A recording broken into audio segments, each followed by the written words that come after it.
Hello, everyone. In this video, we will start our discussion about FORTRAN, which is the second language that we are going to cover in our course. In this video specifically, we would start talking about the history of FORTRAN, why it was developed in the first place, and what the problem with the pseudocode language that we covered before, so that we know why FORTRAN was developed and the history and the steps that it took. So the pseudocode that we covered so far, it provides a virtual computer. It's a higher level language. It provides more regularity regarding the programming. And it helped in decreasing the chances of error as it automated tedious and error-prone tasks. So that helped in reducing the error. And also it increased the security because it allowed error checking. And also it was also easier to debug and trace because of it allowed the tracing and debugging to be much easier than how it was before with other programming languages. If you remember, with other programming languages, meaning with the machine language that was available at that time. So if you remember when we talked about the pseudocode as well, it provides some way of removing the need to write down memory addresses. So it was much easier to add more instructions through the labeling, and also made it easier for the interpreter to check and make sure that things are in place and the syntax is correct. So that's all helped in improving the problem that we had before with the machine language and made the programming a bit much easier than how it was before. Now, however, there was a need for other languages, like the FORTRAN language, and we're going to talk about it why. So the pseudocode language it was not that easy to program with. And in that early 1950s at that time, what was used at that time that were just assemblers and libraries of subroutine. And these were the tools of the day. This is what most people used. And doing automatic programming was considered at that time unfeasible. And at that time, the good coders liked being masters of the trade. So the programming and the coding was not as easy as it is today. Basically, good people were specific people were good at the coding and were the master of the coding trades. So it's not as how it was this day. So until the Lanning and Zerler at MIT in 1952, they suggested that maybe we need an algebraic language where we use algebraic notation, making it easy for everyone to program and everyone to use it, because more of it is, as you think about it, is more of a standardized usage. So maybe we can think about a language that can have algebraic notation. The development of the FORTRAN was done by John Backus. Who is this man? He's a director of the team that created FORTRAN. And FORTRAN is considered one of the first high-level programming language. When we go over the syntax, when you actually see it, you're going to find that it's much different than the pseudocode. It's much easier to program, and it's much easier to use FORTRAN than the pseudocode. FORTRAN is still used up until this day, and it is used in science and engineering fields. He also not just only created the FORTRAN, he also created another form called the Backus-Neuer form, which is used up until today to precisely describe the grammars of programming languages. And he won the Turing Awards in 1977. So Backus worked at IBM, and he was visionary. He wanted to have and provide a way for programmers to write faster codes. We needed to write the code faster. And he wanted to provide a language that allows decreasing cost to linear, basically in size of the program, because the cost at that time was very high to finish a program. And he provided a first programming language called by himself. It's called speed coding, and he was using it for IBM 701. And similar to what we mentioned before, the Lanning and Zerler language, this language also was based on mathematical notations. And he used also the interpreter was used to simulate floating point arithmetics. So he introduced the speed coding language. This is not yet FORTRAN. It's like, think about it a step before FORTRAN. FORTRAN is different. Speed coding was more of just a language that he wrote specifically for the IBM 701. And also he added some other goals. So he wanted to have the floating point operation to be moved into the hardware. He found that doing the simulation as it was done before was harder to do. So he wanted to have the floating point operation itself being moved to the IBM machine itself. And through exposing the deficiencies of pseudocode, because pseudocode, it simulated the arithmetic point operations, and the hardware at the time did not support floating point arithmetics. He wanted to decrease, as I mentioned, programming cost. So by writing through conventional mathematical notation, and that will help in generating more efficient code. And IBM authorizes the project. So at that time, Bacchus started outlining FORTRAN, and basically the word FORTRAN stands for Formula Translating System. So IBM Mathematical Formula Translating System. He had at the time view assistance, and his project was actually overlooked. Not a lot of people really agreed with his design. Not a lot of people really they were skeptical about if he will able to do really or provide the language such that. Things start to change when there was the ONR meeting. So Grace Hopper he's another visionary. He organized a symposium via the ONR.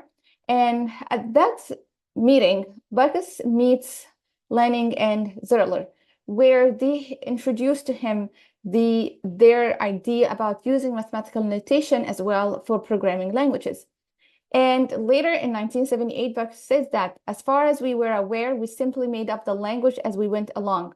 We did not regard language design as a difficult problem, merely as a simple prelude to the real problem, designing a compiler which could produce efficient programs. So that is what he was focusing on. He did not want to have an interpreter. He wanted to develop a compiler in order to take the language and translate it into the machine language that's going to be used by the machine afterward. So his focus was about how to design a FORTRAN compiler rather than the language itself. So the language step is easy, but designing the compiler is the harder part. And it turned out that the FORTRAN compiler ended up working. So FORTRAN went through a long timeline. So in 1954, the product was approved by IBM, as we mentioned. In 1957, it was the first version released. And then in 58 is FORTRAN 2 and FORTRAN 3. And it had a lot of dependencies of IBM 704, meaning that it was really dependent on the machine. And it's really not easy to write or use a language by other machines. So the first version release was completely dependent on IBM 704, and we're going to see this later. And then the 2 and 3 still have some dependencies. And then in 1962 with FORTRAN 4, and it's called ANS FORTRAN by the American National Standards Institute. And at that time, it breaks machine dependence. No more the language itself depend on the machine.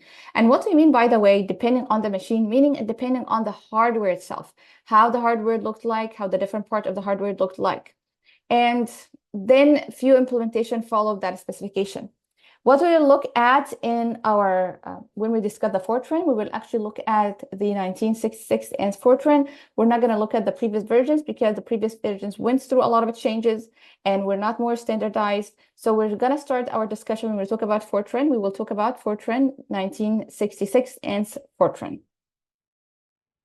Hello, everyone. In this video, we will continue our discussion about FORTRAN, and we will start discussing about the design of the language itself and how it looked like. The part that this video will cover is the structural organization of the language, and in other videos, we will cover other aspects of the design as well. When we talk about FORTRAN, as mentioned before, we will talk about the 1966, the ANS FORTRAN, because this one is more of a standardized one, but just highlighting that there were other versions that came for FORTRAN before this version, but this video and the remaining videos, we will focus about the 1966 FORTRAN version. So let's look at the simple FORTRAN program, see how the different part looks like. And if you can look at the instructions here, you can get some information about what this program is trying to do. Like we're doing a summation here, we're initializing some data, and we're trying to read something and so on. So you can see that the language itself, you can start understand some part of the language or some part of the program by simply reading the program. So one first thing to highlight, it is using general language that similar to the pseudocode, the last version of the pseudocode that we used was also using similar wording in order to make it easier to understand the instructions and what the instructions mean. So Now, how the program is actually structurally organized? What are the different parts of the program that we just saw? So at the beginning, the FORTRAN did not include subprograms. So the preliminary specification did not include subprograms for FORTRAN.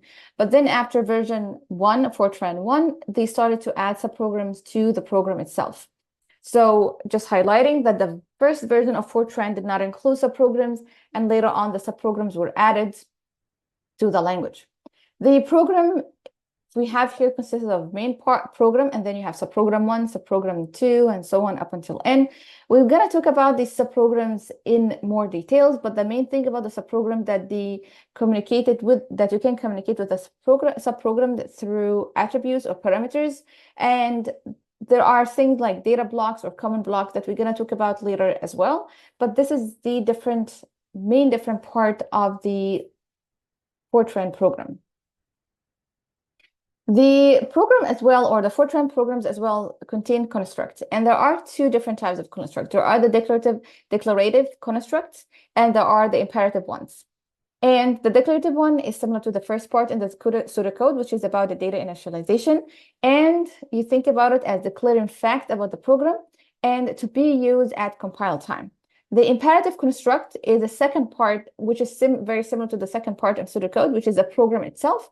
And it includes the command to be executed during runtime. So the declarative one is about variables and data to initialize. The imperative one is about the command that you want to execute during the runtime. So far we have similarity to the pseudocode language itself regarding the organization of the program. So let's look at the declarative constructs. And declarations basically include that you want to allocate area of memory of a specified size, and you want to attach a symbolic name to that area of the memory. You want to initialize the memory. So basically that's what you want to do in the declaration. So for example, here we are initializing an array, and the array is basically named, the array basically of size 900. And you want to initialize it as well to 900 zeros, and you initializing a variable sum to the value of 0. Now, to keep in mind, FORTRAN did not enforce the initialization. You could initialize, or you don't have to initialize. But what we're trying to do here is initialize an array. A couple of things as well about the FORTRAN is you cannot provide a variable when you are trying to initialize your array. So you cannot, for example, declare an array of a variable size. You have to have a literal number added to the array. The arrays as well did not have infinite amount of dimension. You can declare an array of 1, 2, or 3 dimensions. You cannot declare an array of any larger dimensions. Now, for the imperative construct, they are divided into different parts. There's the computational, control flow, and input-output.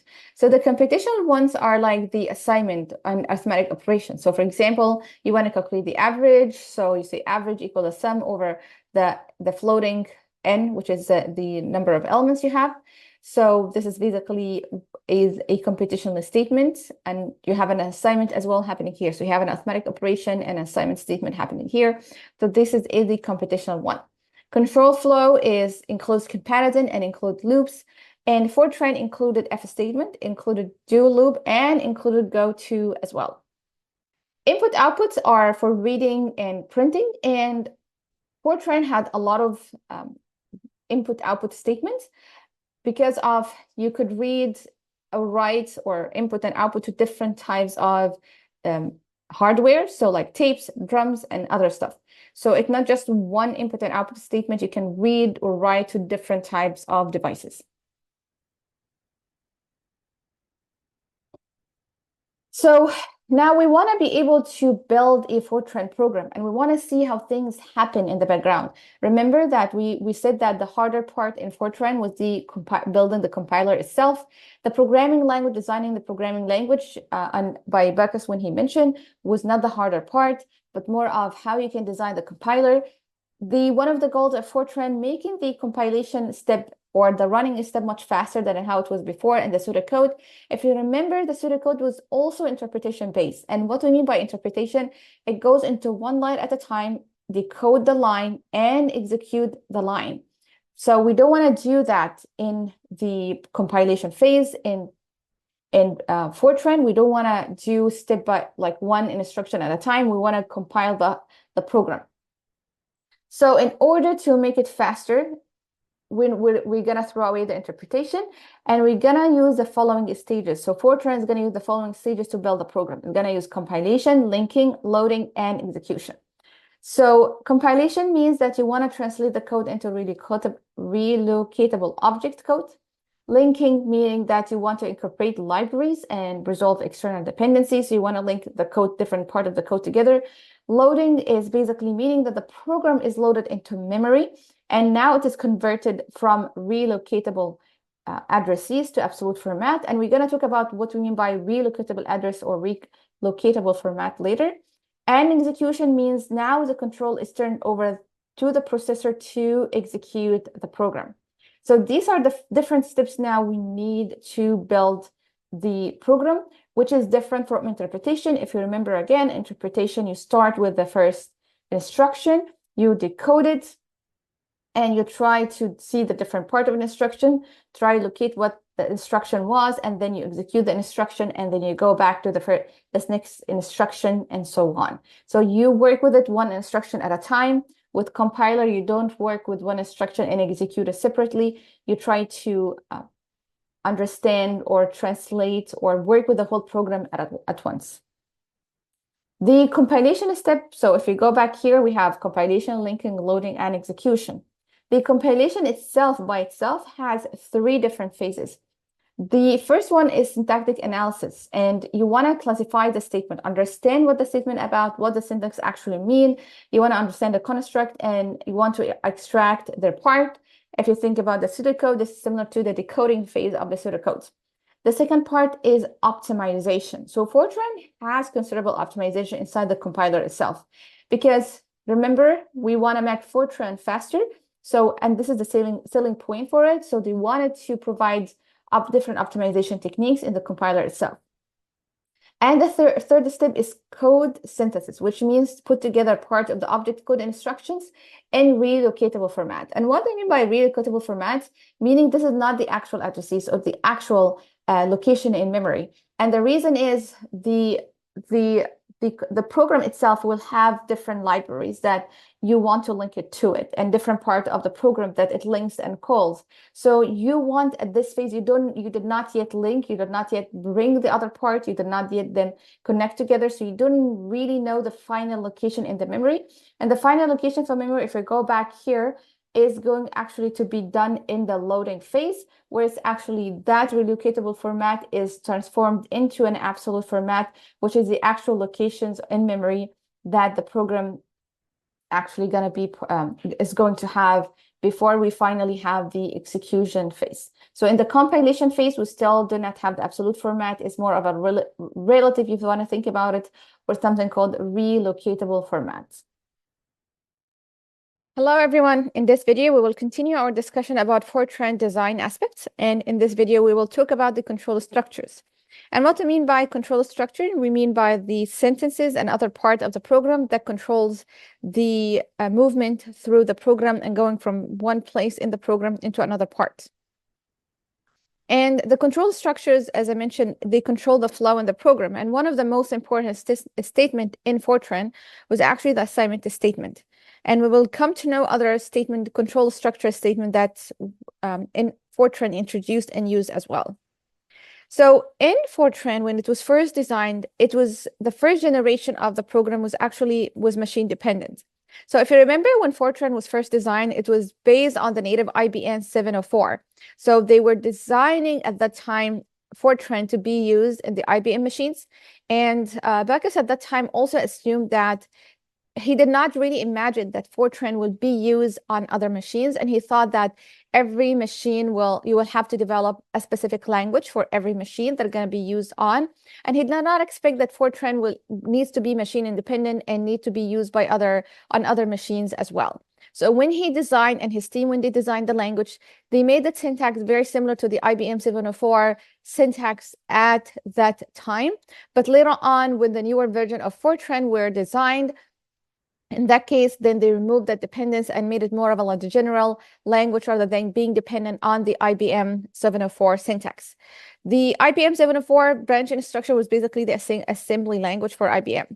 And if you look here at FORTRAN 2 statement and the IBM 704 branch operation, you're going to find that there are some similarities between the two. So for example, you have in a FORTRAN 2, you have the go-to statement, go to N, and then you have the transfer statement in the IBM 704, which is the transfer direct to a location as well. So if you keep on comparing, you're going to find that there are a lot of similarities. One of them is the F statement. And the F statement is more of like arithmetic F statement. It's very similar to the CAS statement in the IBM, which is totally different from the current F statement that we use with the languages, and it changed later on as well with FORTRAN. So let's look at the arithmetic F statement in FORTRAN, how it looked like, how is machine dependent, and how it is even similar to the IBM 704 CAS statement. So the sentence says if A, N1, N2, and N3. And what does it mean? Evaluate the value of A and then branch to N1 if A is negative, branch to N2 if it is 0, and then branch to N3 if it is positive. And this is exactly what the CAS instruction did in the IBM 704 instructions. The more conventional F statement that was introduced before was if X is equal to A of I, then assign a specific value to K. And this is more of a traditional, it's like a two-way if statement rather than a three-way if statement that we have here. Now, not all the operating system, not all the machines at the time actually use such branching, use such arithmetic operations at the time. This is more of the IBM at the beginning, and the if statement, when it was developed at the beginning, it was developed to match the IBM sentence at that time. And that brings us to one more principle in programming languages, the portability principle. As you can see that the feature of the if statement was designed based on the previous instructions in the IBM 704. And it was designed to work in the IBM 704 machines, and that might not work on other machines. So it was really dependent on the machine, and that violated the portability principle. So in the portability principle, what is said that avoid features or facilities that are dependent on a particular computer or a small class of computers. So you are designing a sentence or you're designing a part of the language to be specific and work only with specific machines that will not work with other machines as well. So if you can think about it, if we bring a program that is written in FORTRAN for IBM 704, so the first versions of the FORTRAN, and then you try to take that piece of program and you try to run it in another machine other than the IBM 704, then you will not be able to execute that program because it was designed with the machine that runs on in mind. With later languages, with the even newer versions of FORTRAN, the language itself started to be adjusted so that it becomes machine independent and would not be dependent on how the machine works in the first place. So all that it changes later on, but at the beginning, it was still machine dependent. Another important control structure that was used in FORTRAN was the go-to statement. This is the workhorse of control flow in FORTRAN. It's like was used, it was very powerful, and it allowed the program to do so many functionalities. And we're gonna see what the different types of the go-to that were available and how the go-to is even combined with the if statement. So at that time, you could do, like using the go-to, you can do a two-way branch, similar to, like, think about it, if else statement or something like that, or if a condition happened, then you want to execute something. If it doesn't happen, then you execute something else, or you want to execute something when a specific condition is true, and then not execute it if the condition is not true. So if we have here, we have a condition. If that condition, whatever the condition evaluates to, you would go to 100. If the condition is false, then the case for false here explaining that this is a part of the program that's gonna be executed. And after you execute that part of the program, in case that the condition was false, you will go to address 200. And then if the condition is true, you will go to address 100 and you would execute a different part of a program. So think about it, it's like if then else statement that we actually use in current machines or current languages. This is basically how it was implemented in the FORTRAN, using the if and go to statement, combining them together. You can do the if then else. But this is not the only thing you could do. You could also reverse the true and false. So if you would basically do if not condition, then you would go to 100, and that is the case for true. And then you go to 200 after you execute that case for true, and then you do case for false at the address of 100. So if not condition, you go to 100, and then you do for true if that condition that was executed to be true. So this is more of like similar to how we execute our program nowadays, and how we do the if then else statement. You could also do other things with the go-to. So not just only you can do if else style branching, but you can also do something like in-way branching, which is like the the case switch statements that we currently have in some languages. And that is be done with the computed go-to. And what the computed go-to does is basically you have a go-to specific addresses, address L1, L2, L3, L4, based on whatever value you have in I. So basically, if I is equal 1, then you're going to do to address L1. Is I equal 2, then you're going to go to address L2, which contains case 2. If I is equal 3, then you're going to go to address L3 containing case 3. And then if I is equal 4, then you're going to do to L4 containing case 4. And then after you end executing each different case, you just go to address 100, which is basically, think about it like the end of that block. So that is called computed go-to. Think about it like a jump table based on the value of I. You decide the address that you go to. The address have to be specifically mentioned in the parentheses that you have here. To better understand it, let's have an actual example with the numbers. So the address seed or the labels we have are the labels 10, 20, 30, and 40. So these are the labels that we have. And then we have the I. So the I, if we have a value 1 for I, then we go to label 10. If you have I equal 2, then we go to 20. I3, we go to 30. And I equal 4, then we go to 100. Okay, so if I is equal 4, then we go to 40. And after we're done with that, we just end up by going to 100, just ending the execution of that block. And that's called in-way branching with the computed go-to. So very important to understand, this is called a computed go-to statement because we're going to have other types of go-to statement as well. So we had the if else, the if then else similar statement. We have now the in-way branching using computed go-to, and we're going to learn other types as well. You can also do with the go-to statement, you can do also loops. So you combine both if and go-tos in order to execute loops. So you see, like by using the go-to statement with the if statement, you can actually do a lot of the similar or normal things that we do nowadays. Now, it's not explicitly being mentioned that this is a loop. You just combine and basically try to make it act similar to a loop. So if you want to have a trailing decision loop, then you have at the beginning address 100, you have the body of the loop at what you want to execute. And then you have your if condition. If loop is not done, then you go back again to 100. So you execute something one time, and then you execute the if condition, and then you go back. So at least this loop is going to be executed once. And then you have a leading decision loop, which means that you check for the condition first before you execute anything inside your loop. And basically, if you can see here that the difference is the loop might not be executed, or the statement inside the loop might not be executed in the first place. So the trailing decision loop allows the body of the loop to be executed one time. The leading decision loop, it's the loop itself or the decision inside the loop. The loop itself or the statement inside the loop might not be executed at all in the first place. And all based on the condition if the loop is done or not. And you can think about it. Is this readable or not readable? What do you think? Is it easy to understand what we're trying to achieve? Now, because we are explaining, it might be easy, but remember that it could be a bunch of lines of statements, lines of code, and it is easy for you to figure out if you have a program, is this a trailing decision loop or a leading decision loop? Can you figure it out by having the code? Do you think it's going to be readable or not?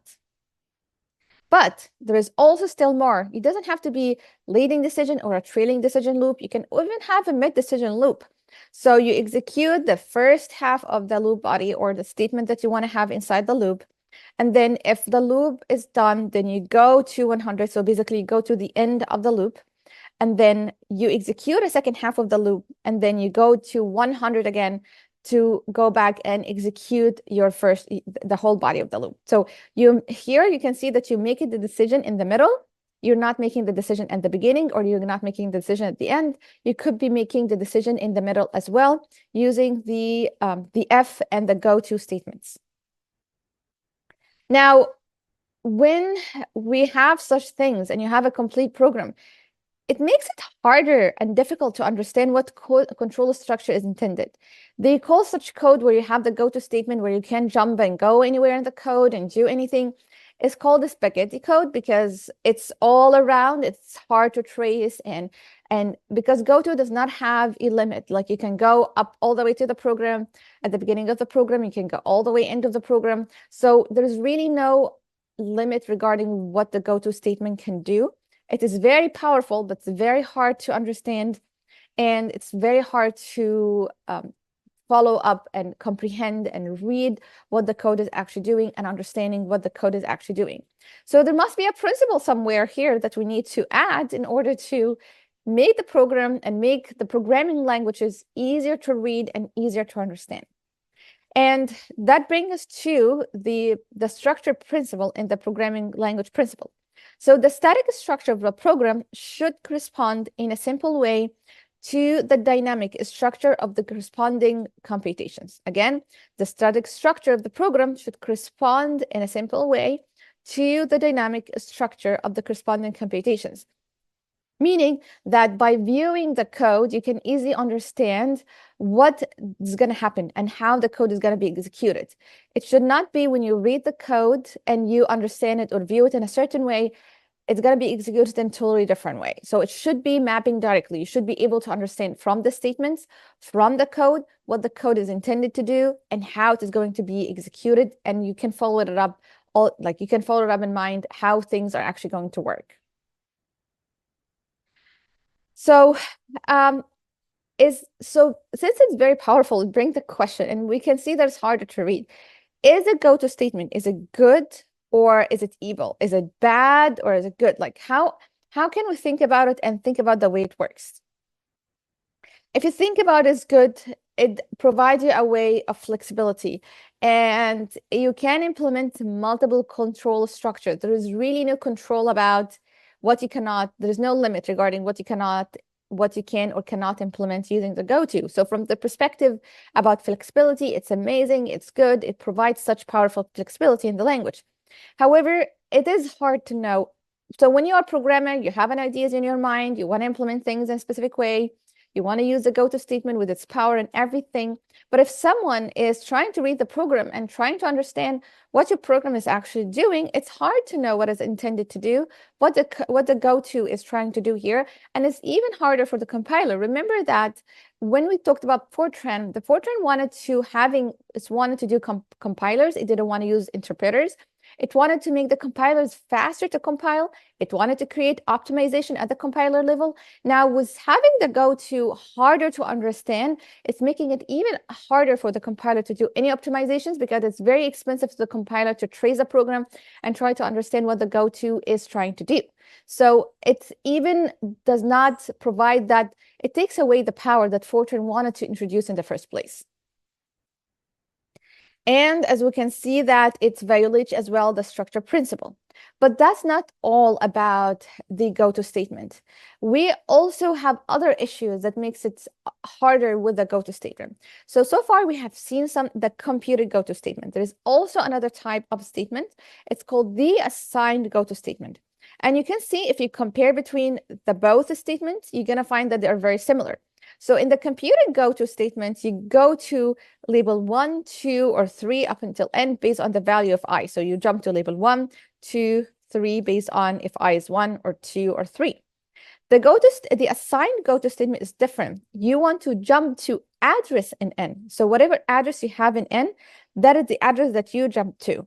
You don't have to list labels at all. You don't have to L1, L2 up until Ln. You don't really have to specify that at all. And it must be used with an assigned statement. So you use the explicit assigned statement and not an equal statement. You have not the assignment statement that we had before. If you look here, we have a assign 20. You have an assignment 20 here. You have assign 20 to n. So this is the statement that we are using. So what we're doing is we're taking the address of 20 and we're inserting it in n. So the address of 20 in n. And this is different from n equal 20, because the statement n equal 20, we're basically saying take the value 20 and save it in the variable n. And the other one here, take the address of 20 and save it inside of n. So this is a huge difference, okay? So this is a huge difference and can make a lot of problems. And we're actually going to see an example why this is a big issue. So let's look here how the things could be mixed up between the computed and the assigned goto statement. So let's say we have this piece of code here, that the one we're using down here is the computed goto statement, and then we are using the assign 20 to n, which is usually used with assign goto statement. So let's follow up what's happening. So in this statement we have here, we are assigning the address of 20 into n. So n has an address of a statement 20.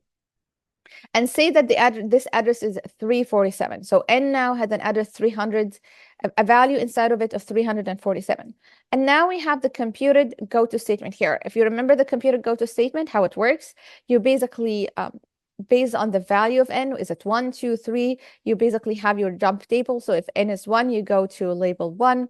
If n is 2, you go to label 2. N is 3, you go to label 3. N is 4, you go to label 4. Now, the value of n is 347. So inside the jump table, you want to go to label 347. But the jump table does not include that. It only includes those 4 labels. And it's basically, it's an out of range.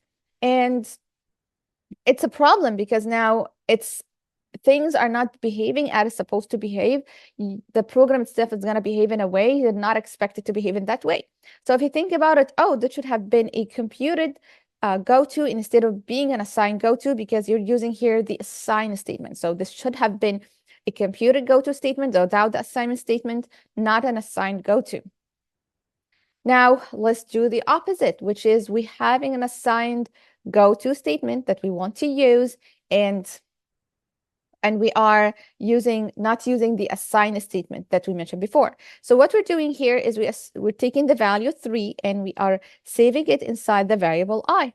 So even though I is expected to include an address of a statement, not a value of 3. So we take 3 and save it into I. Now, this is the assigned goto statement, which say go to address 3. If you remember, we don't need those labels at all. So we're saying here, go to address 3. So the statement says go to address 3, and this is probably an area used by the system. So it's not a regular programming statement. So we're gonna mess up the program. And what we're supposed to have here is it should have been a assignment statement, because this should be an assigned goto, not a computed goto.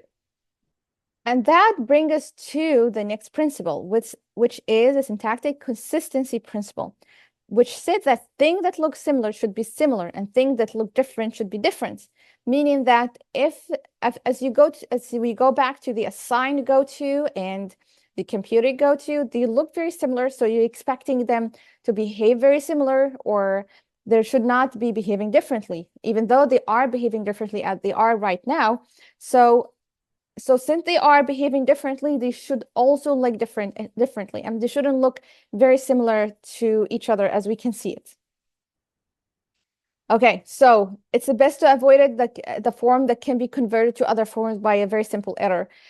Here we have a power in comparison to multiplication. It's very easy to make very simple mistakes, or if even in regular current languages, sometimes the equal, which is assignment statement, and the comparison is equal, since using equal and double equal signs, it makes it very easy to, with a very simple error, a simple mistake, you can actually make an error that is harder sometimes to detect as well. And even worse, if we go back to the case of the FORTRAN, is the confusion between the two different gotos will actually not going to be detected by the compiler as well. So your program is going to compile, the program is going to be run, but it's going to be behaving the behaving differently than what you are expecting it to behave. So even at the compiler level, that current error that we showed was actually not going to be detected, and just the program is going to behave in a very weird manner. And that violates another programming language principle, which is called the defense in depth principle. And that principle said that if an error gets through one line of defense, then it should be caught by the next line of defense, meaning that the program at the beginning, if you see the go and the computer go to and assign goes to statement, the error cannot be detected at the beginning. The compiler is not going to be able to detect the error. When it compiles it, it should be able to do that, but then it's not going to be detect that specific error, and then the program is going to behave in a very wrong manner, which is that defeat the purpose of the defense in depth principle, that you should always have, like, if the error passes one line of defense, then it should not pass the second line of defense. Luckily, the go-to is not the only control structure provided by FORTRAN in order to do loops. FORTRAN luckily provide as well the do loop. So the do loop is the only higher level loop that FORTRAN provide than the fgo statement. It's very much like a structure of fgo style, but it's a higher level than that. And there is no direct machine equivalent for it. And what it means here is, you can look here, do 100 I equal 1 to n, and then you execute something, and this is 100 and continue. So what does this mean? I is called actually the control variable. It's in a count from 1 to keep counting I from 1 up until n. So you're going to do this loop basically depending on the n. You're going to do this loop n times. And what you're going to do, you're going to do this equation here. So you're going to, at the end of the loop, like the border of the loop or the edge of that block, or the end of that block is this 100 address and says continue here. So you're saying here, do the 100. So go to continue up until this. This is my block. This is the edge of my block. This is the matching statement for my do statement, the block here. So this is your block here defined. And you're going to continue doing this loop until I reaches the end value. So the I here, just a label indicating the end of the block of the do loop. And so a do allows stating what we want in a higher level, and it's only built in higher level structure. Luckily, the newer languages provide more of a higher level structure similar to the do loop statement, but FORTRAN only allow the do loop or give the do loop statement, which is a higher level than the fgo2 style that we had seen. The do loop as well allowed nesting. So you can have a nested do loop. So here, this is the do 100 was 100. So this is the matching continue statement for this one. And then the do 200 with the 200 here. This is the a matching continue statement for the do statement here. So you have this matching nested. You're not allowed to do nesting in the F condition. If we have in the FORTRAN, what FORTRAN provides, so you cannot have the nested F condition. You just can have the nested in the do loop. So this is something that FORTRAN provided. They must be correctly nested, so you have to pay attention when you are doing the 200 and the labels here. So you can actually, by mistake, put the 200 down here, or the 200 here. So make sure that it has to be correctly nested.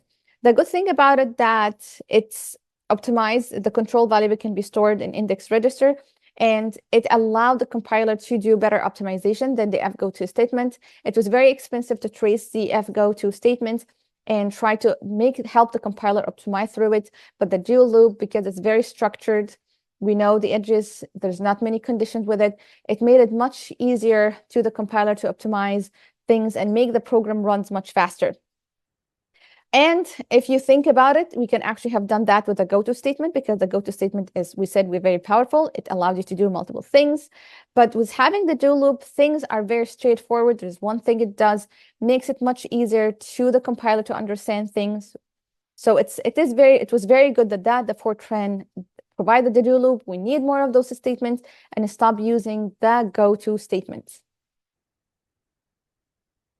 So as you can see that there are advantages for the do loop. The do loop makes it explicit, the control variable, initial and final values, and the end and the beginning of the loop. So everything is being explicitly mentioned.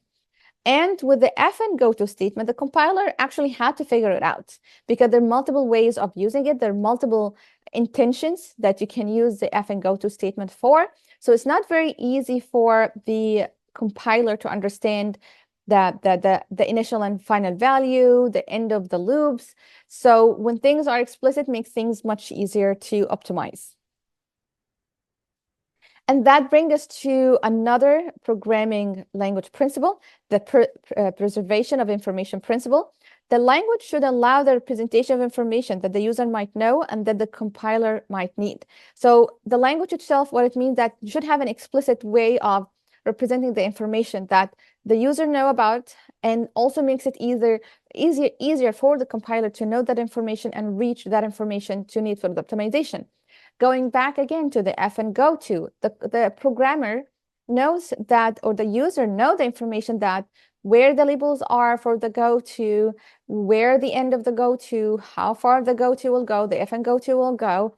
But the compiler, when the compiler checks the code, it's harder to understand those boundaries, even though the users know such information.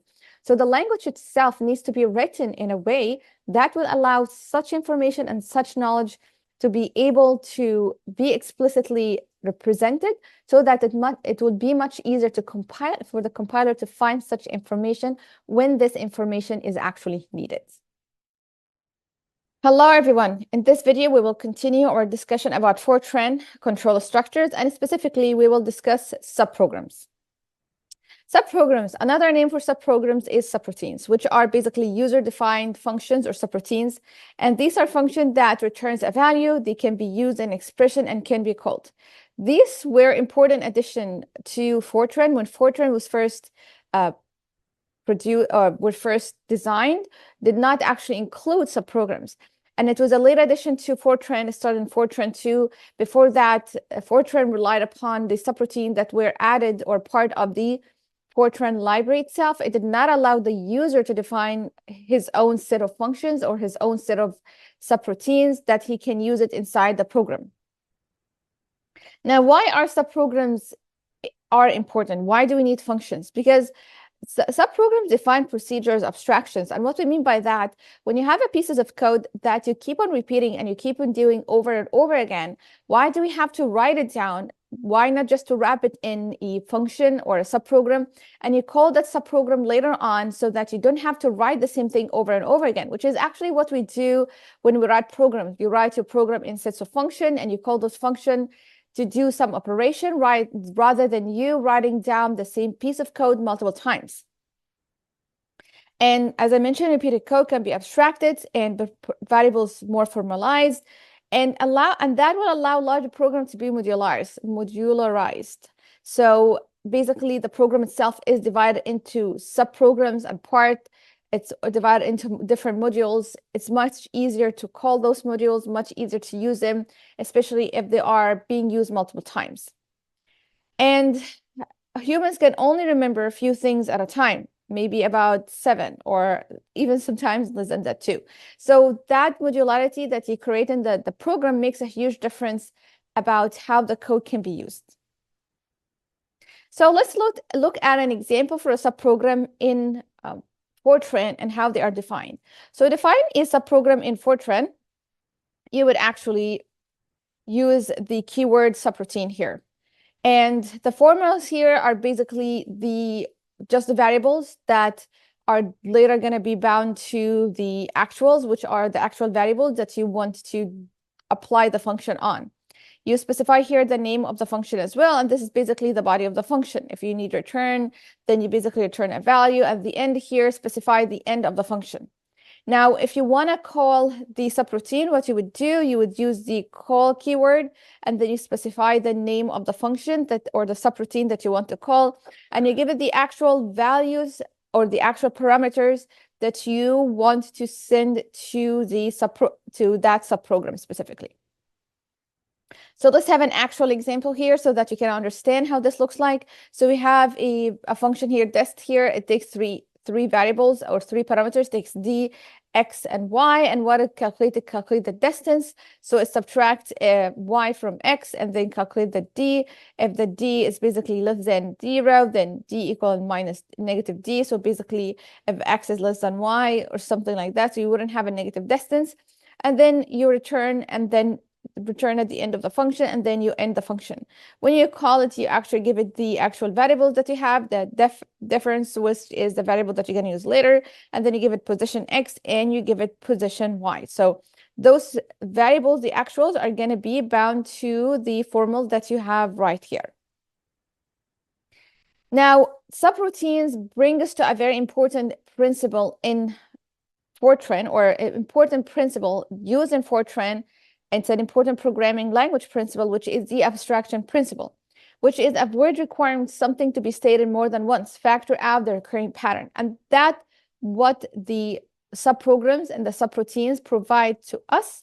They provide a factor for creating that such abstraction when something is repeated multiple times, like if we have the distance function, and instead of the calculating distance multiple times, the subroutine itself provides us with a frame that we can call it instead of writing the same lines over and over again.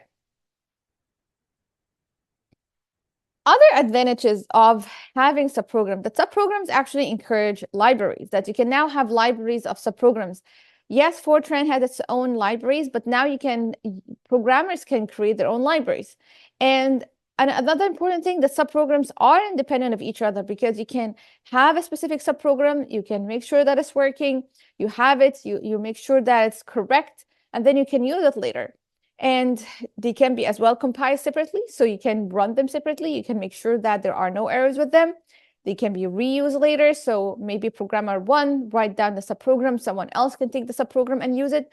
The programmer 2 doesn't really have to rewrite the subprogram again, he can use it directly.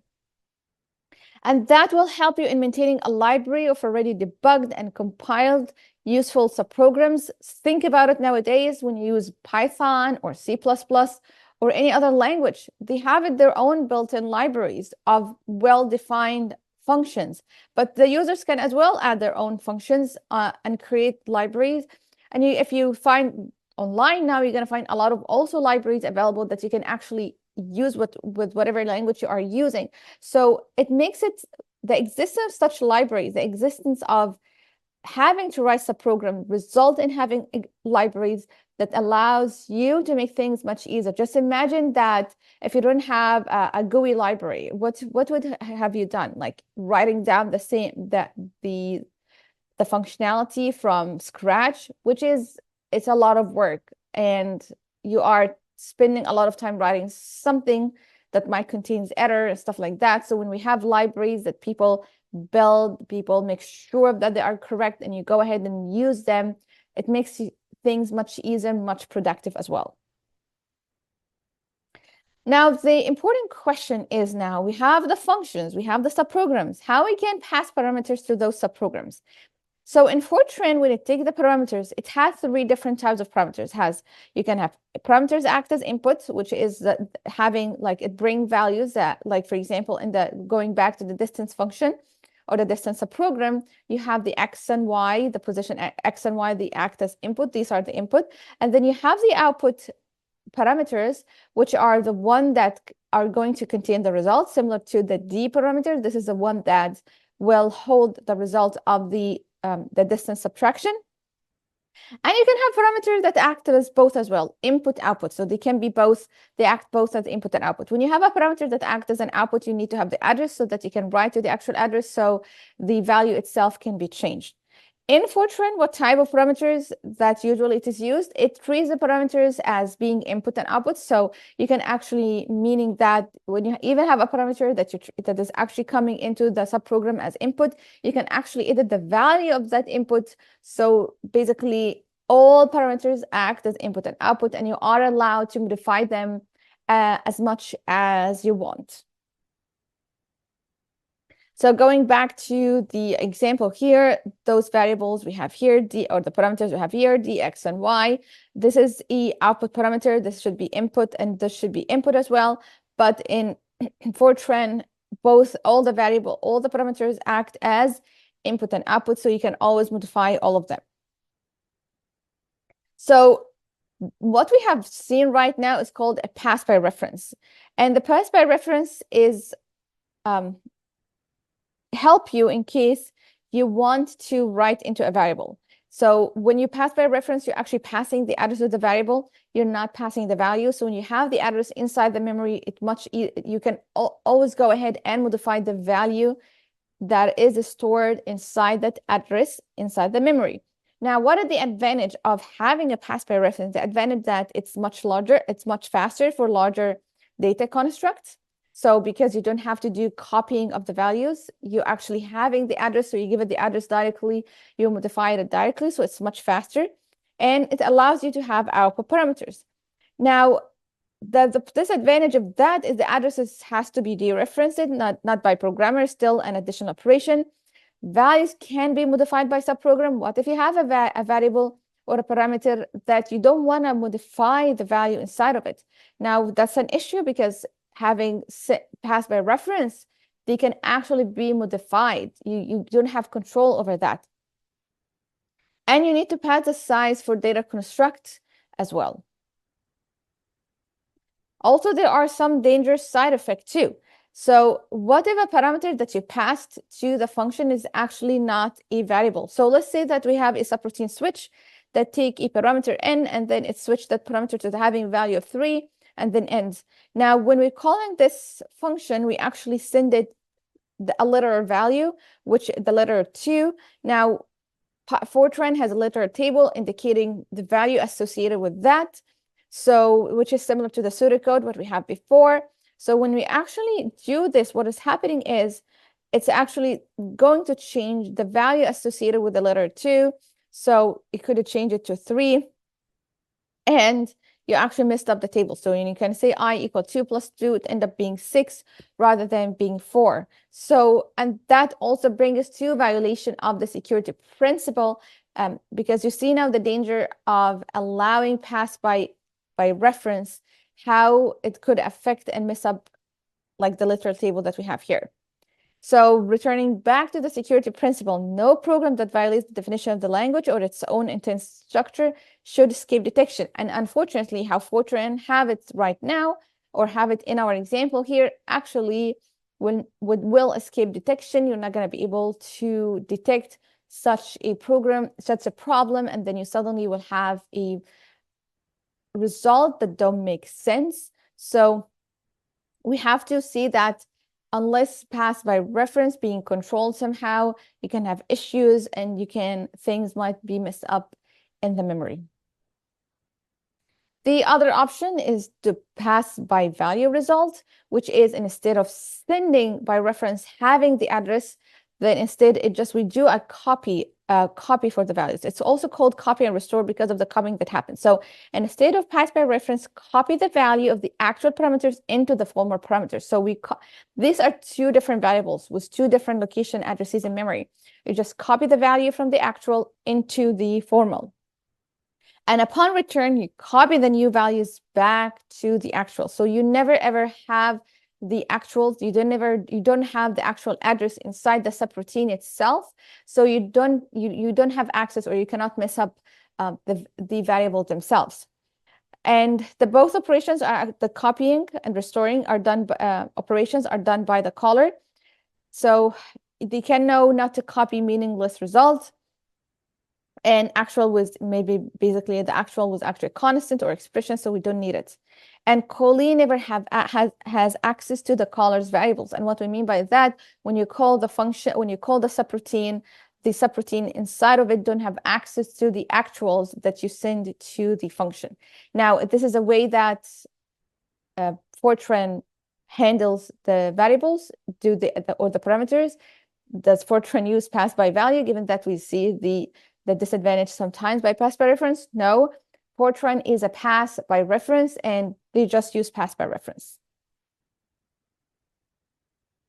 So we need to understand now what will happen when the subprogram is being called. So we have a subprogram, we call the subprogram. What happened to the locations and as an instruction that we were before at and executing? So we remember that this is control structure. And what we mean by control structure, you actually change the sequence inside the instructions, and you do like jumps inside the memory to execute another instruction. So when you have a subprogram, this is actually what happened. Instead of executing and doing the instructor pointer and just incrementing it by 1 to go to the next instruction, in that case, you're actually jumping into another memory location in order to reach the code for the subprogram and in order to execute it. So we need to have like the activation record being saved. We want to make sure that where we add that the program is correct, the variables also and the parameters and all the variables are saved, and the status of the program before you call the subprogram is actually saved before you call the subprogram. So what happened exactly? We have to transmit the parameters. We have to save the caller's status.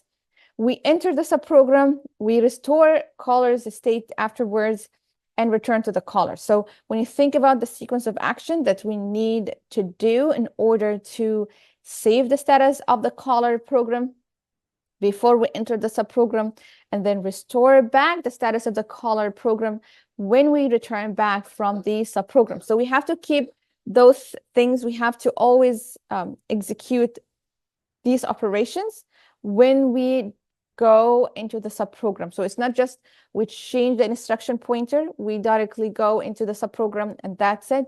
No, after we're done with subprogram, we have to go back to where we are before calling the subprogram. We have to return back to the same state for the caller before we go to the subprogram. So before the subprogram is invoked, you take the parameters, you place parameters into the callee's activation record. And then you save the caller's status. And what we mean by the caller status exactly, we save the content of the registers. We save the instruction pointer. And then we save also the pointer to caller's activation record and callee's activation record.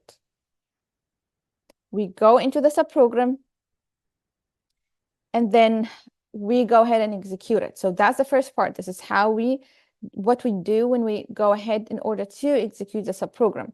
After we're done with the subprogram, we want to go ahead and return back from the subprogram. We restore the instruction pointer to the caller. So the instruction pointer, we restore it back to the value at the caller's program. We return back to the caller program. And the caller needs to restore its stats, like all the registers and other information associated with it. If subprogram is a function, your return value must be made accessible. So if it's a function, then its return value must be accessible as well. So what do we keep in the activation record? The activation record, we keep the parameters passed to the program. We keep the P, the resumption address, the dynamic link, which is the addresses of the caller's activation record, and we keep as well temporary area for storing registers. So that's basically what we store inside the subprogram activation record, what we mean by that and what values we store inside of it. Hello, everyone. In this video, we will continue our discussion about the different design aspects of FORTRAN, and specifically, we will focus on the data structures in FORTRAN and how data were handled, how data were stored. So remember that FORTRAN was a mathematical-based language, meaning that it was designed to use mathematical notations to make it easier for the programmer, more of a standardization, to make it easier for the programmer to work with the data and to work with different instructions. And for that reason, the main two data structures that were introduced by or used by FORTRAN were primitives and arrays.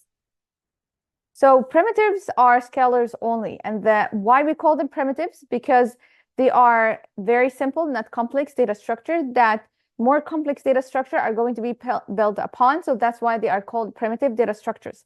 The ones that were used in FORTRAN were integers, floating point numbers, double precision floating point numbers, complex numbers, and it did not provide any text or string processing. And we're going to talk in more details about how strings were handled and how strings were actually saved.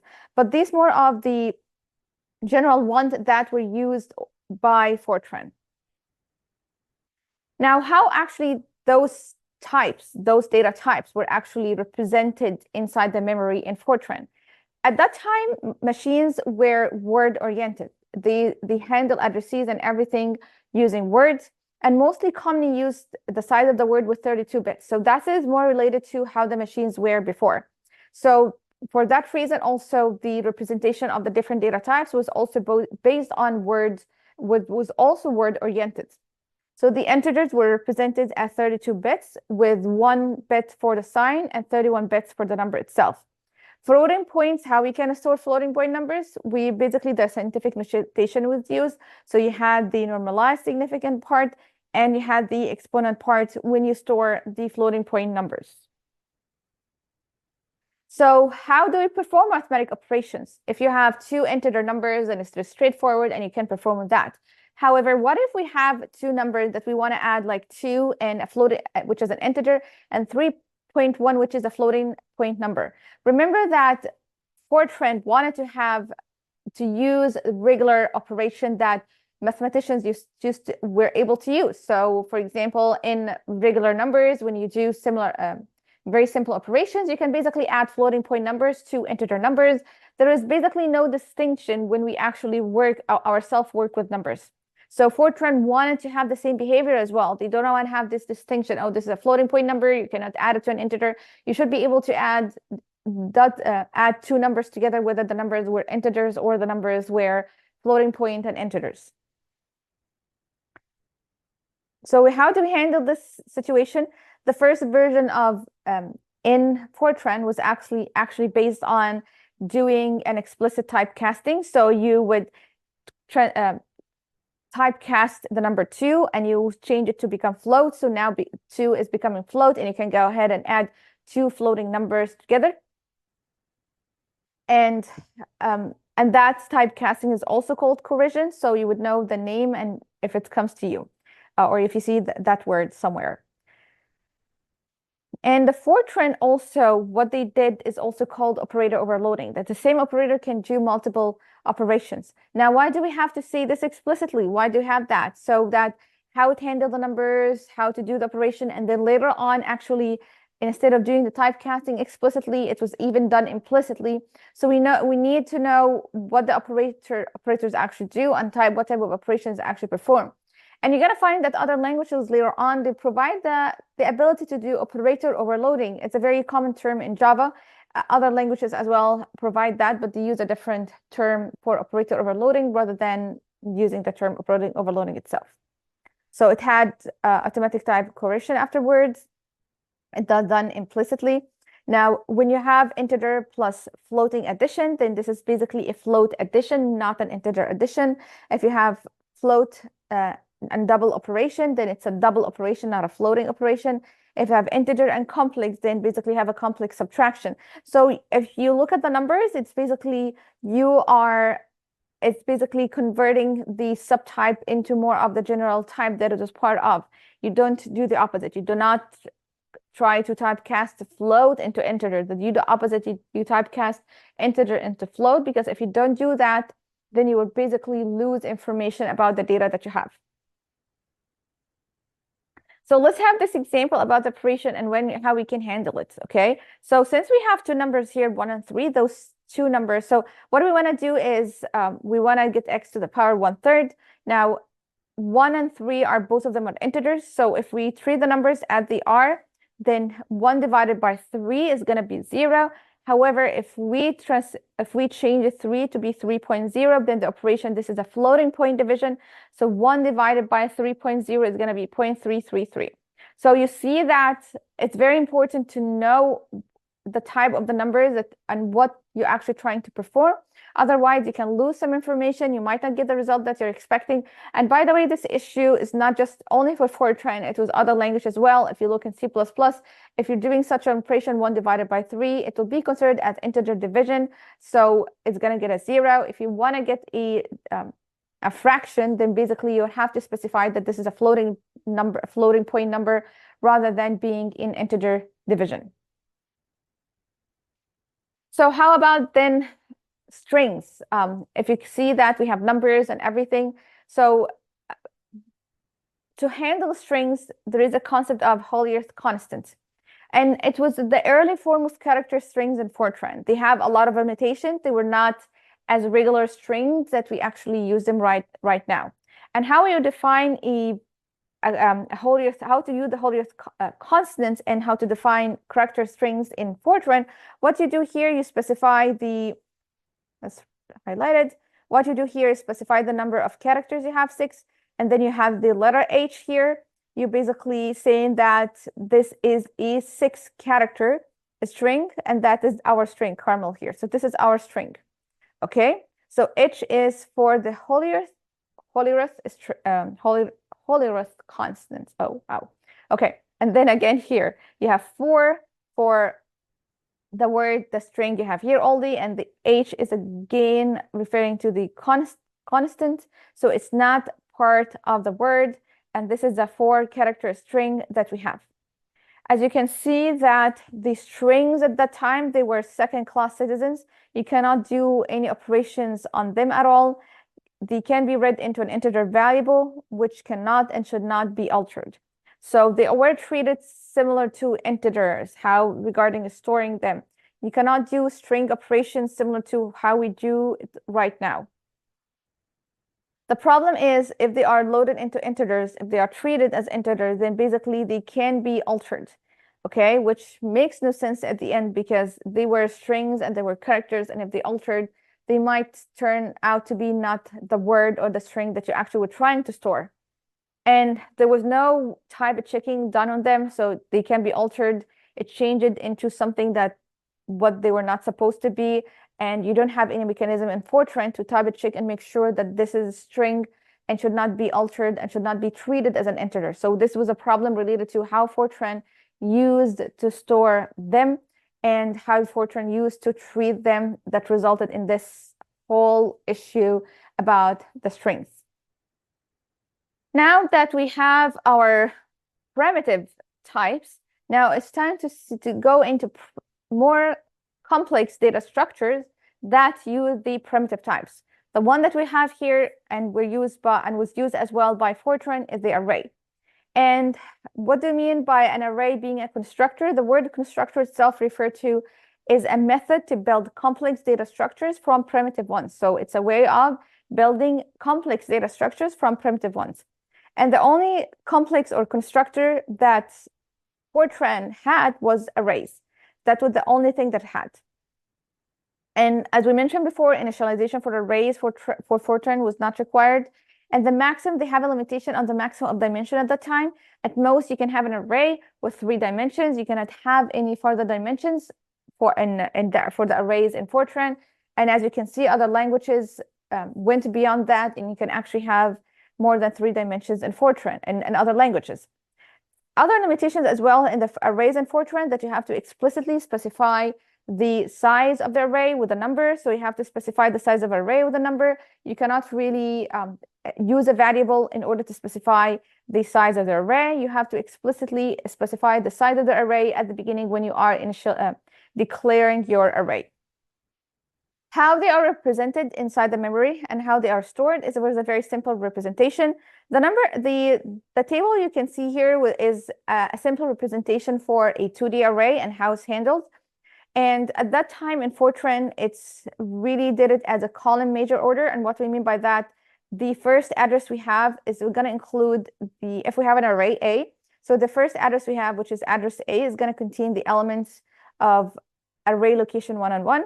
And then the second location, which is A plus 1, is going to hold array location 2 and 1. So you see that this is different from how you look at arrays right now, which are row major order rather than being column major order as Fortran has it. And what we mean by column major order, if you cannot clearly see what the distinction here is, the distinction between where you access inside your array. So the general equation we used to calculate the address is basically, if you want to give the address of A of 2, then basically it is the address of A of 1 plus 1, which is equal to the address of A of 1 minus 1 plus 2. Okay, so in general, the address of A of I for a 1D array is going to be the address of A of 1 minus 1 plus I. So this basically gives the address inside the memory location. If you have a 2D array, then the equation will be the address of A of 1 and 1 plus J minus 1 times M plus I minus 1. So this is basically the general equation for the address inside a 2D or the address as well inside a 1D array. And FORTRAN basically uses a one-base addressing, and what this means is one addressable slot for each element that you have and stored inside the memory location. Remember that one of the selling points for FORTRAN is efficiency. And the way that arrays were designed and used in FORTRAN provided such an efficiency and provided an edge for FORTRAN. So what happened is arrays are usually used and associated with loops. And at the same time when FORTRAN was introduced, the index register as well was introduced in the hardware. Now, why this is significant? Because at that time, most programs and most languages, what they do is they usually initialize the controlled variable I, the controlled variable, which is the variable that you have with inside your array, your loop, I, they usually initialize it to the value of 1, which is if you associate it to the index register is usually initialized to the value of 1. Now, in FORTRAN, what they did is instead of initializing the controlled variable to 1, they actually initialize the controlled variable to the address of array element, which is the first element inside your array. So at the beginning, they take the address of the array and initialize the controlled variable with that value, or in another word, they initialize the index register with that value. So what is the difference between both approaches? That when you when you use the address in your controlled variable, you're actually incrementing the address itself. When you use a controlled variable and initialize it to the value of 1, you keep incrementing 1, it becomes 2, 3, and 4, and so on. But you add also another operation, which is, if you return back to the previous slide, you add another addition operation, which is taking that the value inside the controlled variable, and then you add it to the address. So you're doing 2 addition operation instead of doing 1. So by FORTRAN initializing the controlled variable by the address of the array instead of initializing it to the value of 1, then it made it much faster, because you think about it, you're removing half of the operation that you have to do in the loop. So you are removing half of the time for that loop. So it made it much faster.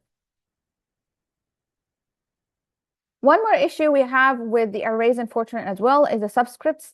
So in FORTRAN, they allowed, if you want to address a specific element inside the array, you're allowed to use expressions. However, if a specific expression is being used, certain formats, some of them will not allow the optimization that we just mentioned. So in order to keep the optimization going, in order to limit the ways that you can use subscripts in the array, FORTRAN provided a specific format or a specific set of subscripts that are allowed and others that are not allowed, so that they can keep the optimization and they would not use the optimization that we just mentioned. So they are limited to those types. You can use subscripts, the variable. So C and V are basically integer variables. So you can use integer variables directly to address an element inside your array. You can use also some integer operations here, so V plus C or V minus C. You can use multiplication as well. And you can use as well, like more of a complex expression with multiple terms you have. Other things too, you can use A of J minus 1. However, you cannot use A of 1 plus J, so that is not okay, but this one is okay. Because again, depending on what type of format of subscript you use can affect the optimization that we just mentioned. So these are the ones that it's only allowed in FORTRAN. And optimization like these ones was actually the selling point for FORTRAN, because they made FORTRAN faster than other programming languages at the time. So they helped FORTRAN becoming more popular and becoming more efficient at the same time as well. Hello, everyone. In this video, we will continue our discussion about FORTRAN different design aspects. And in this video, we will specifically talk about the name structures. Now, when we find the word name structure, what do we exactly mean by that? So let's look at what we covered so far. We use the word data structure to talk about how FORTRAN organizes primitive data in order to simplify the manipulation by the program. We talked about the controller structures, which are about organizing the control flow of a program. So with that, then we can say that name structure is basically about organizing the name that appear in a program. So it's about how you would organize the names. So basically, they are used for structuring names. And what we mean by that is how the names and of the different objects are stored and allocated inside the memory. So the primitives that we talked about before, like integers, floats, and others, what they do is they bind names to objects. And if you remember when we discussed pseudocode, we also mentioned that it binds symbolic names to addresses of memory location. So when you use that symbolic name, you know what memory location you are trying to address exactly. And that we are doing right now here, we are binding names to object inside the memory. So when we say integer I, j, and k, then basically we are allocating integers I, j, and k, and we're binding the names I, j, and k to their specific location memory. So we declare the name, we specify the type, and we also store them inside the memory. So what do we mean by declaration in the first place?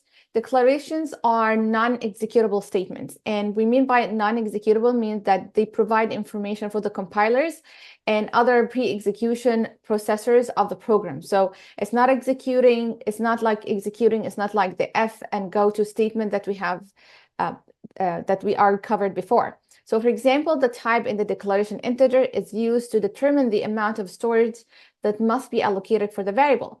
The compilers keep track of the location that have been allocated so far. And this allocation is basically done once before the program is executed, and this allocation is never changed. And that's why it's called a static allocation, because it happened once at the beginning of the program. It cannot be deallocated for use. And FORTRAN does not allow dynamic allocation of memory. Most programming languages now actually provide dynamic allocation, which means that what we mean by dynamic allocation is that the storage is allocated and recycled dynamically. So what happened basically in FORTRAN in general regarding how to allocate the memories, and basically it creates a symbolic table, and bind a name to location and specifying the type of that variable. When you declare a variable, you don't always actually have to declare it. FORTRAN does not require variables to be explicitly declared, and that is called automatic declaration of variables. First time you use it, you're basically gonna declare it. Now that sounds like great, but what will happen if is it okay in all situations? Can something go wrong? Well, let's look at the statement we have right here. We have the here count equal. If you look here, count equal count plus 1. So you see that the n variable here is equal to the count here has an n character, and then or n letter, and then we have here the m letter. It's a type by mistake. So if this is a variable that was declared before, the count one, is it declared before, or is it the first time for declaration? So what was this? Is this done by mistake, meaning that this variable was not declared before, then FORTRAN will go ahead and declare that variable. So this is basically violation of security principle, that this is allow FORTRAN to auto create variables when they first encounter the names, make that if variables are mistyped, the compiler cannot detect them. So even if the other way around, if they have this one here was this side and the count is the correct one we're using was written here, and we meant that we want to use a count with the n instead of using the other one with the m. So, and again, it's hard to detect such an error. FORTRAN is allowing the compiler to detect it. Are you trying to declare a new variable, or you're trying to use a variable that you declared before? And by the way, this problem is not only in FORTRAN. You can find other newer languages as well use the same thing, which is you declare something, something is declared the first time you use it. So that's a big issue, because sometimes you're not going to be able to detect an error. Now, since FORTRAN has optional declaration and you don't have to explicitly declare a variable, then how would it know the type of that variable? So in order to do that, in order to decide of the type of the variable, they did it through something called the I through n rules, and that is correspond to mathematical convention. And what it has is variables starting with letters I, J, K, L, and M, and N are considered as integers. Any variable starting with a different letter, then they are floating points. Now, this is going to be like a bad practice because it encourages as well funny names. So if you want to have a variable account that is integer, so you basically write it down as we start with a K instead of a C because of you want it to be integer, or a sum you want it to be integer, so you add the letter I as well, and so on, because you want to make sure that your variable is declared as integer from the beginning because of, again, Fortran allow automatic type detection and automatic declaration of your variables. Now that we have the variables being declared, but we want to make sure the semantics, the meaning of that variable, where the variable is used, and the semantics and the meaning of our sentences. And that brings us back to a basic rule in English. So let's say, look at this sentence here. They went to the bank of the Rio Grande. What does this exactly mean? Do the bank like an actual bank that has money, or do we mean by the bank of the river? So what does it exactly mean? And the only way to understand the sentence is by the context of the structure around it. So in order to understand the variable, how the variable is used, then we need to understand and look at the context around it. It's not sufficient to only look at the variable itself. And the same happens here. If we say x equal count of I, what does this mean? Is x is an integer or real? Do we treat it as integer or real? Count, is it an array or function? Because an array is going to be addressed the same way as a function. So again, the context affects what we mean exactly, and what our sentence or statement exactly means. So again, the context allows us to basically determine the visibility of variables, what the variable mean, and they're going to have a different meaning based on where they're declared, where they're actually used. And that brings us to the concept of the environment of a variable, where the variable is declared or where the word is being used is going to affect its meaning. What do I mean by that? Let's look at this diagram here, and we call this diagram here the contour diagram. We have functions R and S. These are functions. We have our main program as well here. And then R and S are basically two functions that we have. We have inside the S, we declared N and Y. And we have inside R, we declared N, X, and Y. Now, when we work with the R function here, N, X, and Y inside of it are going to be different from the N and Y variables that are inside the S. So if we try to call the function S from inside the function R, and we send it X here, then we're basically referring to the X that we are using here, or in other programs as well, we're going to see later, and other languages as well, X called here could be referring to something different. But basically what we mean in our contour diagram in Fortran here, that the X we are referring to here in this context is basically the X that was declared inside the R here. And the same is going to happen inside the S when you are referring to the N and Y, then you are referring to the N and Y that are declared inside the S. You're not referring to the N and Y that are declared inside the R. So the context and where the variable or the environment of the variable is, it affects the meaning of that variable. It affects where you're actually going to use it, where it is coming from. And then we have our main program here. We declare the X inside the main program. Then when we call the S of X again here inside the main program, then we're going to use the X from here, not going to use the X from the R, because the S is being called inside the main program in this instance. So the S called in this instance inside the main program is going to be different from the S that being called inside the R function. So again, the context and the environment where the variable is declared affect the meaning of that variable, and affect when we call a function, where it is used, affect as well how it is used, what parameters we're actually sending it, how we are using it. If this is a variable, if this is an array, or if this is a function, all that depends where we exactly declaring it and where we're exactly using it. So, and that is basically the environment where it's actually declared. So it's very important when you are writing down a program and when you are designing as well your programming language to determine exactly the rules, how you can find the context of your variables. What do you mean by a variable being declared? when you call a function, when you send the variables to a function, where you're obtaining that variable from or the parameter from. So it's very important to define those things. And when we look actually at other programming languages, we're going to see that they are defining the environment a bit differently and the scope of the variables a bit differently. So it's very important to understand how every language treats the environment, how every language treated the variables, and the scope of its variables.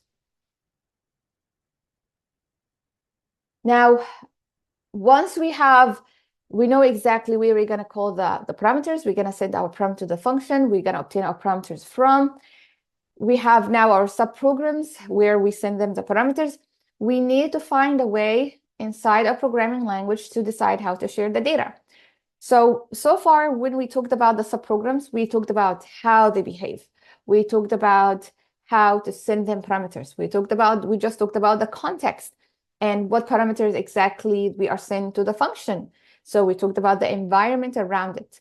So now it's time to talk about a bit about the memory and how the data is actually shared to functions and between functions.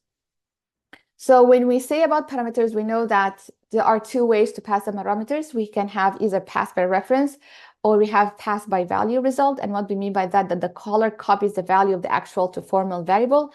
And on return, the callers copy the result value back to the actual. And we talked about that also is helpful protecting our memory and things like that. However, FORTRAN, how FORTRAN FORTRAN actually works by using passing by reference. It does not use pass by value. So to better understand this problem, let me give you an example. So let's say that we have an array and we have 4 different functions that need to access and manipulate different parts of that array. The array cannot be local to any of those functions because all of them need to access the updated data. So the other option would be to send the array as parameter to the function. And that caught that the issue of the array format to change it for any reason, we will have to change the format of these functions as well, making things harder to manipulate and maintain. So if something like that could be changed, and needed to be used by multiple functions, then we need to define a way to share such data that's going to be shared by multiple functions. So the FORTRAN solution for this problem is using something called common blocks to allow more flexibility. So the common blocks will allow sharing data between subprograms. And the scope rules necessitate this. So think about it as a simple table. So you define a location inside the memory. You define it as a common block, and then you specify the size of that, and you can basically call it inside your functions or your subroutine and go ahead and use that location. Now, the problem that common blocks also comes with its own problems. It is tedious to write. A lot of times it's unreadable, and it's virtually impossible to change. And common blocks also permit something called aliasing, which is dangerous.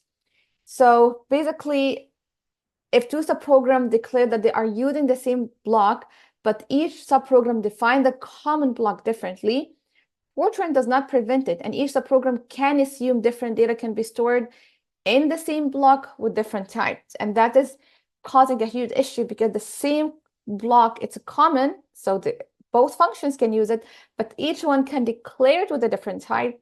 Each one can try to store a different data inside of that, and that basically creates a type of misuse and creates problems, and these problems cannot be detected by the compiler. So, and the aliasing problem is basically the ability to have more than one name for the same memory location. The reason is why this was used at the beginning, because of the memory is scarce, so we want to make use of the memory as much as possible if we're not actually using it. And that creates a problem that we mentioned. It's something very flexible, but it creates a problem if the m variable here is declared and it's integer in that common block. And then within that common block, we declared another variable that is x, and x is a floating point number. So basically, if we write the x inside the same common block, which is a common block b, which it was declared somewhere else as being an integer, then basically we're messing up the memory. We don't really know what this is inside this common block and what is going on. So it really depends heavily on the programmer knowing what he is doing regarding the common blocks, the usage of the common block, making sure that not such a problem does actually happen.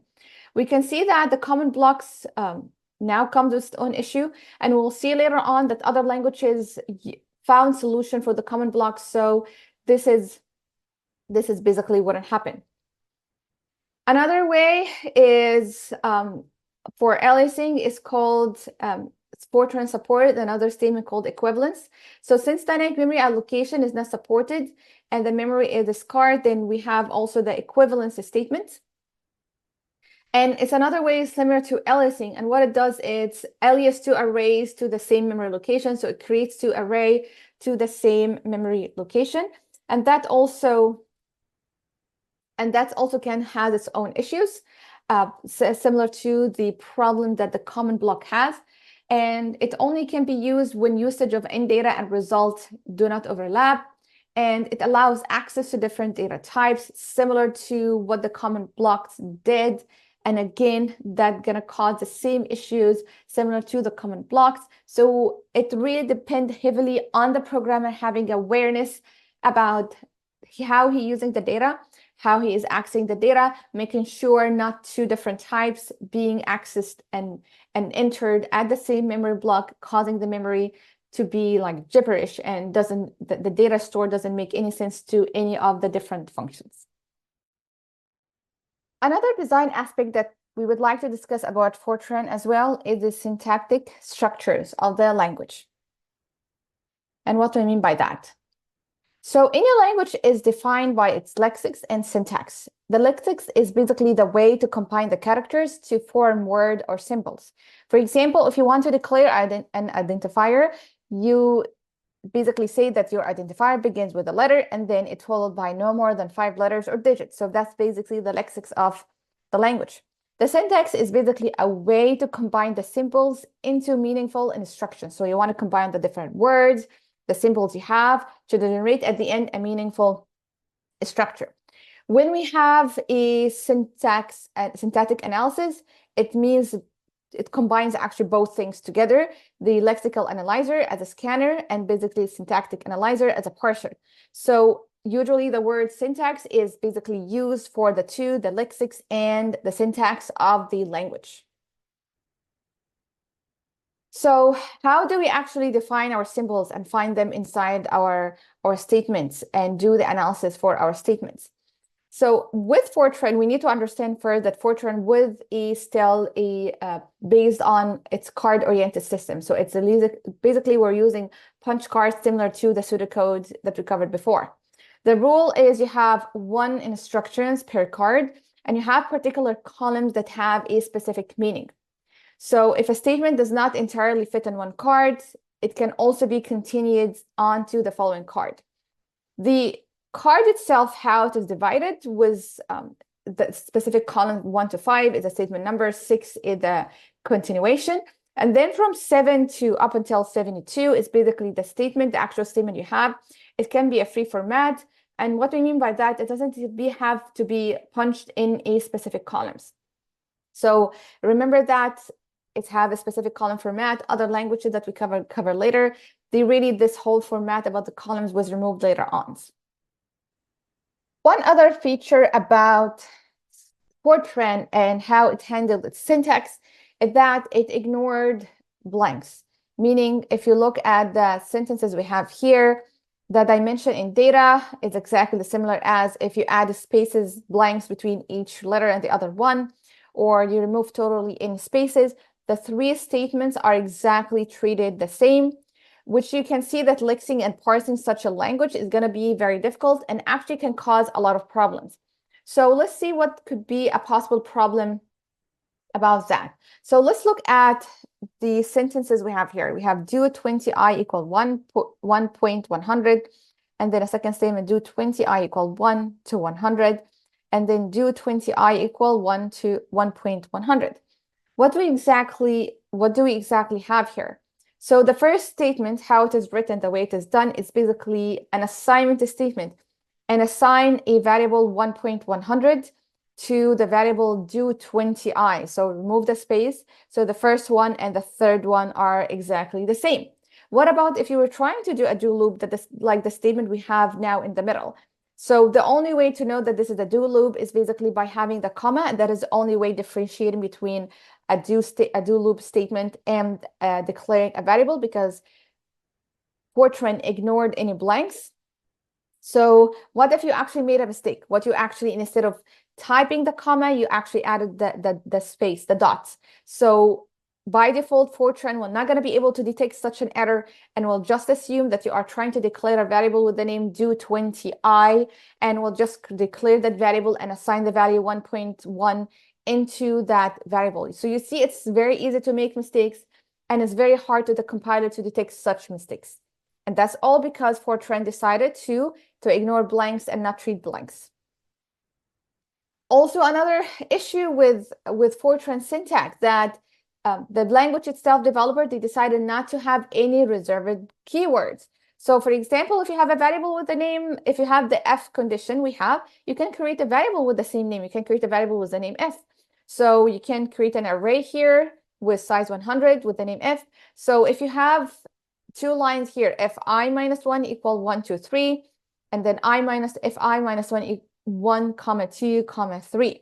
So the only way to differentiate, if there is, the first one is actually we are assigning a value 123 to an array f at location I minus 1. The second one, we actually have an F statement.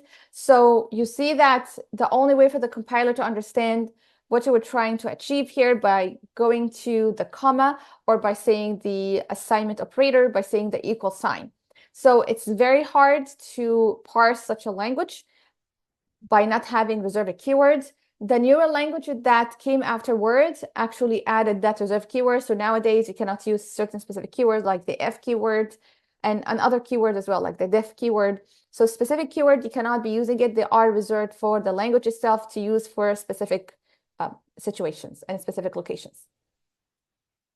Other thing about the syntax of the language as well is how you can have algebraic notation in the language. So one of the main goals of Fortran is to permit programmers to use a conventional algebraic notation, and how they can do that within the language itself. So what they did is they ended up having things look like here, like what you see it here. So they have a function here for the square root. They added it.